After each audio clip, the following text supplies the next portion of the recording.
Lately, I've been questioning the reality of things around me. I can sure identify where it started and where it came from, but I just can't get it out. An idea cannot be killed. You may try not to think about it or distract yourself, but it's still there, and it will always be there. Now, if you would like to hear a bit about me, just sit tight for a brief prelude. At a young age, I was like any other normal boy, except for only one little hindrance. I grew up, attended school, went to college and graduated with good, if not exceptional grades. I swam, participated in clubs, you name it. I used to be very active and a healthy guy. The hindrance grew with me. The doctors call it myopia. The kids at school called it glasses. I call it bad luck with genetics. Well, whatever you call it, I was stuck with it. And it stuck with me. It started with a sight blurriness, then became a wall of impassibility. Surgery helped me slightly, but in the long run just prolonged my fate. Eventually, I had the misfortune of coming down with eye cataracts. The surgery this time was damning. Retinal detachment, occurring when the retina literally detaches itself from the eye, can lead from severe myopia to blindness. In my case, it led to blindness at the age of 18. Now, blindness meant several things to me. A dark point in my life, both literally and figuratively. I imagined that I was in a hole, a black place with no light. I existed there alone, in pure isolation.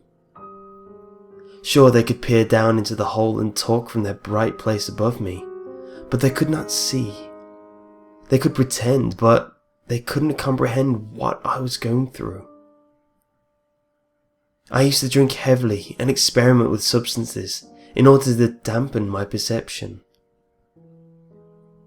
When you have that much detachment from the outside world, you begin to think. Imagine you're in a room. There is a ball in the room. You look at it and it's red, hard to the touch, and bounces with a satisfying thud. Now, if you leave it placed down on the floor and walk out of the room, facing the opposite direction, you cannot see, hear, or touch it anymore. What evidence do you have that it still exists? Infants go through their lives due to their pre-developed minds. I'm sure we are all familiar with the game of peekaboo. Well, when the child sees its mother, it is aware it exists. But when the hands come down, where did the mother go? She disappeared. And because the baby cannot perceive her, it firmly believes that she does not exist. Now apply this concept to us. Growing up, our brain develops and we innately know that an object continues to exist. It is something we learn to accept. However, when you are alone in your room at night, the world outside does not matter. We are secluded in our own little world, and only the immediate area is tangible. Now imagine that the darkness envelops your entire life. You cannot see what is around you, so what proof do you have that it truly exists? Sure, you can touch and hear and smell and taste, but how do you know you're not being manipulated? We have developed technology such as television, which we can create a world that exists in your field of vision. While watching it, our minds become absorbed in it, and we zone out from our surroundings. Our subconscious makes us believe that we exist in that world for a time. And when the movie ends, we snap back into reality. We have created a means to manipulate vision. So why is that concept not applicable to our immediate world? Nowadays, every person that I pass may greet me with a hello or brush me by. And while I can feel and hear them, how do I know they exist? How can I be absolutely sure that every single person and thing around me is living, has a conscience and a mind like I do? I used to try making myself feel to cement the outside world, experiencing pain through sharp tools. However, this never worked out for me. It was a mere interlude, after which I grasped the full nature of my surroundings. I believe this thought has taken over my mind, a sort of obsession, though I doubt I am wrong. I spend my time isolated here in my room. All is quiet.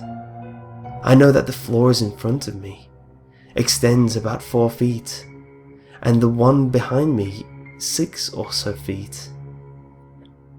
I know the carpet is soft yet scratchy, smells damp, possible mold here and there. The air seeping in is cold, and yet I know none of these things. There is no world outside of here. As I move throughout my house, I believe that my surroundings are a mirage. They only exist when I am around to give them a physical existence. I feel as if I am in a grand sort of surreal play. The set is created around me as I go through the scenes. The characters appear and disappear, play different roles, but only ones that relate immediately to mine. I feel as if the universe is trying to keep me occupied. Or maybe I am all that exists.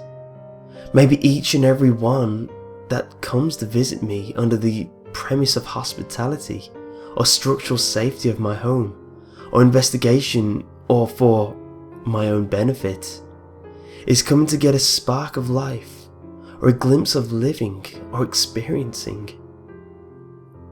One time, I tried communicating with the actors, trying to get a feel of the depth of their minds. You see, I could believe that they exist, just like me. However, something in my mind denies it. If a child can be deceived by something as small as hands, then what says that I should not be deceived by this world too? I grew up with people around me. Everyone did. They accept this and do not question it, especially with my once premature mind. What stipulates that I should not be tricked? I recognized this midway through my interrogation with one and left him out in the shed in the backyard. He was too weak to plead. However, I doubt he suffered much. I shut the door, walked upstairs, and he ended. All was quiet. Now more of them have come and searched my home. Police, a figment of my imagination I once respected. I suppose I cannot fully dictate the flow of my environment, as they were able to capture me, take me to another room. Concrete floors. They allow me to write. However, I doubt that my handwriting is much legible anymore. I write this now to whom it may concern, in order to help you grasp the truth. Perhaps there are those of you who are like me.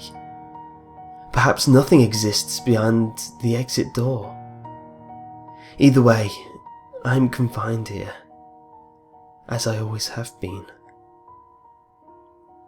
Nothing has changed.